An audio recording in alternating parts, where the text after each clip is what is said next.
Good evening. So this is Kristen Page. This is going to be try number 2 for the video to propose my own evidence-based care plan to improve the safety and the outcomes of patient-based on the Villa Health remote collaboration. So a little bit of background. This particular child was 3 years old with a history of hospitalizations for pneumonia. As it turns out, the child was diagnosed with cystic fibrosis. Using a collaborative effort, interdisciplinary collaboration was really key in this. We saw that both doctors, nurses, social workers, respiratory therapists were all involved in the remote care.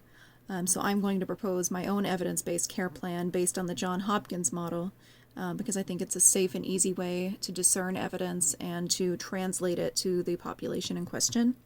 So the Johns Hopkins model essentially is defining the problem. You're finding evidence and then translating it for the care plan purposes. So specifically, I really wanted to focus on chest physiotherapy and resources for cystic fibrosis. In my literature and in my research, I did find one particular webpage that I thought was incredibly helpful for the care plan, and this is one in a series of videos featuring Children's Hospital of Philadelphia's Cystic Fibrosis Center. Other topics in the series include taking enzymes, swallowing pills, checking blood sugar levels, doing a cappella treatment, and doing chest physical therapy. So this is a particular website that has 2 separate areas, one for healthcare providers and one for patients.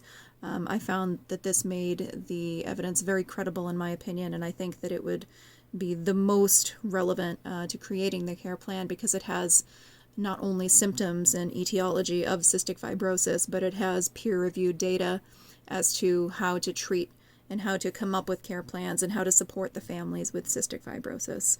I think it's very useful for both the patient and the healthcare provider.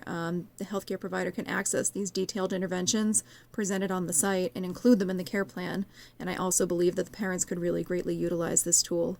I did want to also research a bit. I've heard about postural exercise in relation to or in conjunction with chest physiotherapy. I did have an article by Gunger discussed possible postural exercise in conjunction with chest physiotherapy, but unfortunately the results were not statistically significant, so I would not recommend this particular article for a care plan. The other article that I had read was by Miller, and it was essentially how pulmonary function tests were performed before and after each session of an inhaled bronchodilator and something to loosen the secretions. Oxygen saturation and heart rate were measured before, during, and after each session, and the results were that autogenic drainage cleared more mucus from the lungs faster than the ACBT over the whole day. Both methods improve ventilation. More patients had an improved forced expiratory flow from 25 to 75% with the autogenic drainage, and then more showed an improved force for vital capacity as well. I thought this was a very good candidate for translation. I think as a nurse or a researcher reading these sorts of materials might come a little bit easier than to those in the general population. So I think this would be a great article to kind of utilize the Johns Hopkins model on, whereas you're finding the problem, you're finding it in research and then translating it into practice for the care plan. So I think maybe taking this particular data and talking about inhaled medications that might improve the quality of life for the patient is incredibly relevant. So those are the sources that I had identified within my research regarding this particular child with cystic fibrosis. I also wanted to touch on the collaborative effort in what I thought was very effective and what I thought was maybe not quite as effective. I do think that the collaborative approach did touch on the fact that the patient may have some socioeconomic barriers in place, that they might not be able to get to the hospital in time if the child is having a flare. So the doctor and the nurses both made themselves available via text, which I think is a very good thing. They also utilized possible telehealth appointments where the parent could check in to make sure that they're performing the chest physiotherapy right, and that there aren't any things that are being performed wrong. Additionally, I do think there are some things that could have been done better.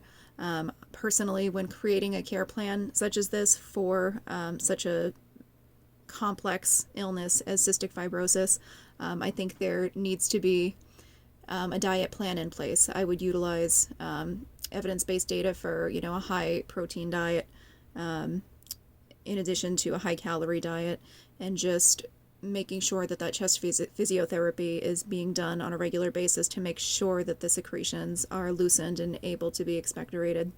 Other than that, I think the working together was great. I do feel as though maybe the socioeconomic status might have been addressed a bit more, and perhaps the social worker might have compiled a list of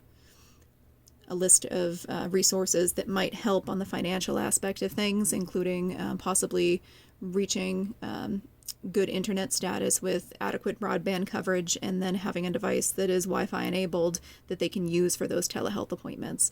So that's also something that I think could certainly be done a bit better.